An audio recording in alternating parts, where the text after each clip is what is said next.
आज अपन नया विषय लोकतांत्रिक राजनीतिक मतलब पॉलिटिकल शुरू करेंगे।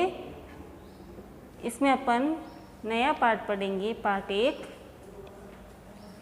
लोकतंत्र क्या है और लोकतंत्र क्यों, कि लोकतंत्र क्या है, इसकी क्या विशेषताएं हैं और लोकतंत्र के क्या फ़ायदे हैं, क्या नुकसान हैं, और हम इसकी परिभाषा को जानेंगे कि सही मायने में लोकतंत्र किसे कहते हैं। ठीक है, तो शुरू करते हैं। लोकतंत्र की परिभाषा, तो इसकी एक सरल परिभाषा है, लोकतांत्रिक बताने का दावा करने वाली सरकारों के बीच की समानताओं और असमानताओं से जुड़ी थी। अब जो सरकार कहती है ना कि हमारे यहाँ पे, जो देश कहता है कि हमारे यहाँ पर लोकतांत्रिक सरकार है, तो उनमें क्या असमानताएं हैं और क्या समानताएं हैं, ये सारा हम इसमें चर्चा करेंगे।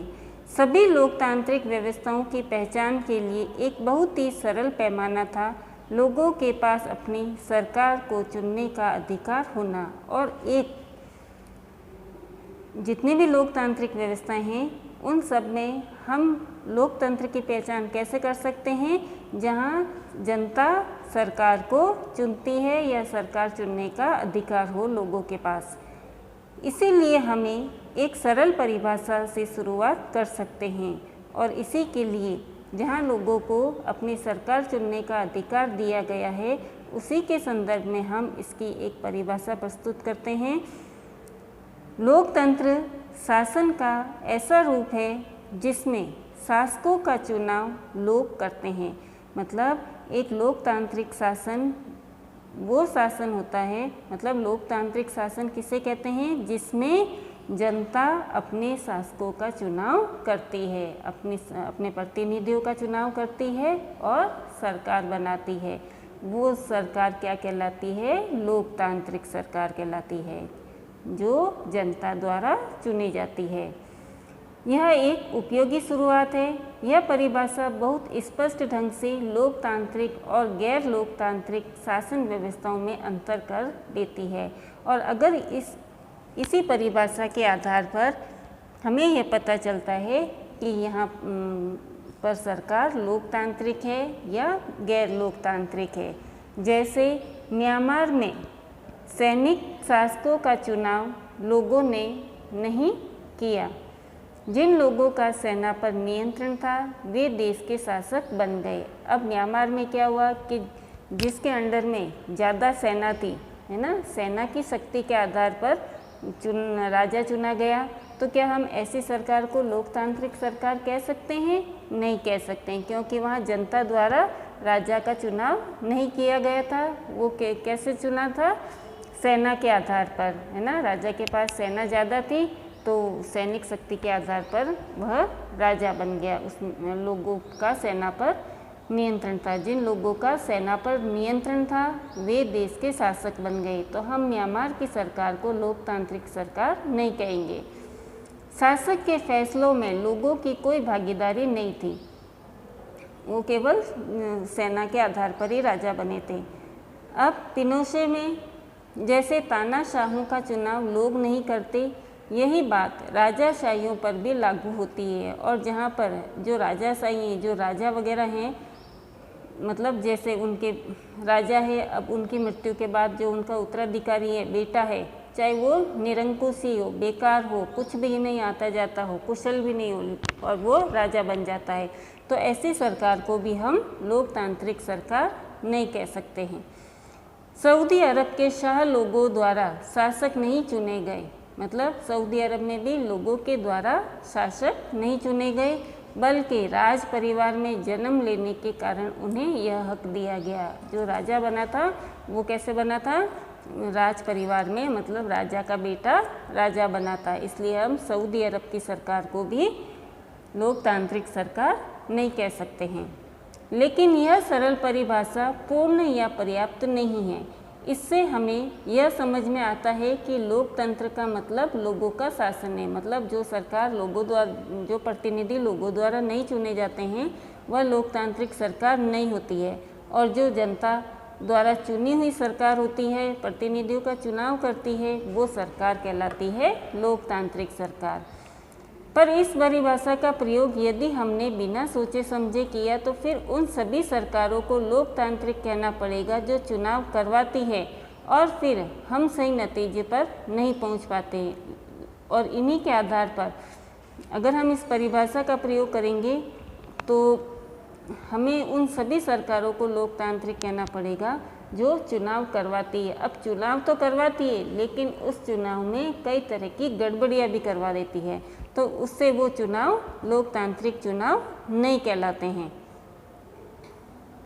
समकालिक दुनिया की हर सरकार, चाहे वह लोकतांत्रिक हो या न हो, खुद को लोकतांत्रिक कहलाना चाहती है। और हर देश की सरकार, चाहे वह लोकतांत्रिक हो या नहीं हो, लेकिन क्या कहलाना चाहेगी कि हमारी सरकार लोकतांत्रिक है। इसीलिए हमें असली लोकतंत्र और दिखावटी लोकतंत्र वाली सरकारों के बीच सावधानी पूर्वक फर्क करना होगा। यह काम हम तभी कर पाएंगे जब हम इस परिभाषा के एक एक शब्द को सावधानी से समझेंगे, लोकतांत्रिक सरकार की विशेषताओं को जानेंगे और हम लोकतांत्रिक सरकार, सही मायने में लोकतांत्रिक सरकार है या नहीं है, तो यह जानने के लिए हमें जो लोकतंत्र की जो परिभाषा है उसके एक एक शब्द को और उसकी विशेषता को जानना बहुत ही ज़रूरी है। तो हमने इस सरल परिभाषा के साथ लोकतंत्र की परिभाषा के साथ शुरुआत की है कि लोकतंत्र शासन का एक रूप है जिसमें जनता शासकों का चुनाव करती है। अब लोकतंत्र की परिभाषा क्या है कि ऐसा शासन जिसमें जनता शासकों का चुनाव करती है। तो इसमें अनेक सवाल खड़े होते हैं। सबसे पहला सवाल कि इस परिभाषा के अनुसार शासक कौन है, मतलब लोकतंत्र में जो सरकार है, शासक है, वो कौन होता है, प्रतिनिधि कौन होते हैं। किसी सरकार को लोकतांत्रिक कहे जाने के लिए उसके किन अधिकारियों का चुनाव होना आवश्यक है, और मतलब प्रतिनिधि कौन है और कौन से प्रतिनिधियों का चुनाव करवाया जाना चाहिए।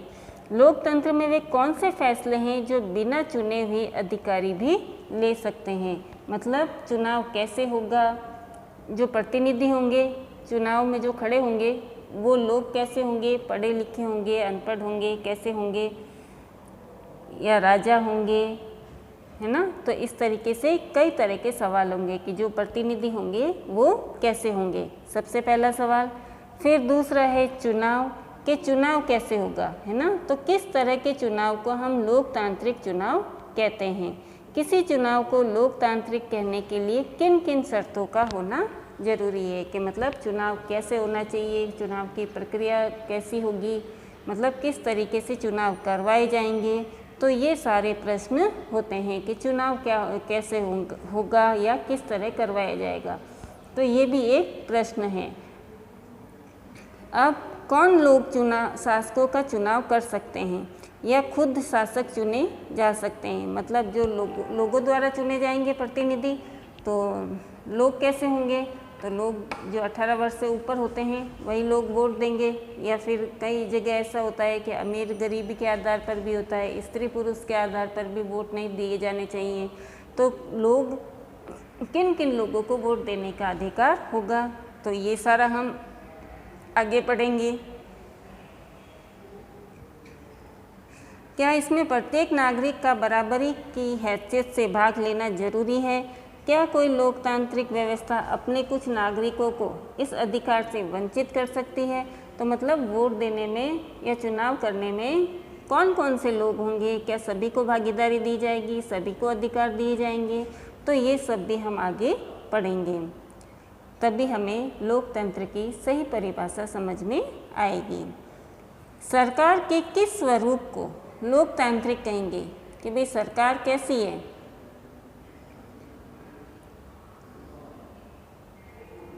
क्या चुने हुए शासक लोकतंत्र में अपनी मर्जी से सब कुछ कर सकते हैं, कि मतलब सरकार राजा बनने के बाद वो अपनी मर्जी से कुछ भी कर सकता है। यह लोकतांत्रिक सरकार के लिए कुछ लक्ष्मण रेखाओं में बंधकर काम करना जरूरी है। या सरकार बनने के बाद जब वे प्रतिनिधि बन जाते हैं, उनकी सरकार बन जाती है, तो उनके ऊपर कुछ नियम कायदे पाबंदियाँ वगैरह भी होती है, जिसके अंडर में रहकर वो देश के विकास में कार्य करते हैं। क्या लोकतांत्रिक शासन व्यवस्थाओं को नागरिकों के कुछ अधिकारों का आदर करना चाहिए?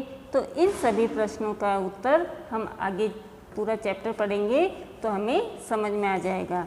तो लोकतंत्र की परिभाषा में सबसे जो मेन है वो क्या है कि जो प्रतिनिधि होंगे वो कैसे होंगे, चुनाव किस तरह किया जाएगा, सरकार कैसी होगी और किन लोगों के द्वारा चुनाव करवाया जाएगा। ठीक है बच्चों, अब आप ये जो चैप्टर पढ़ रहे हो वीडियो के साथ साथ जब तक आप बुक पास में नहीं रखोगे तो आपको ये चैप्टर बिल्कुल भी समझ में नहीं आएगा। इसलिए जब भी चैप्टर वीडियो शुरू करें बुक खोल कर रखोगे तो आसानी से समझ में आएगा। ठीक है, अब कल हम पढ़ेंगे इसकी परिभाषा का और भी अच्छे ढंग से। ठीक है, धन्यवाद।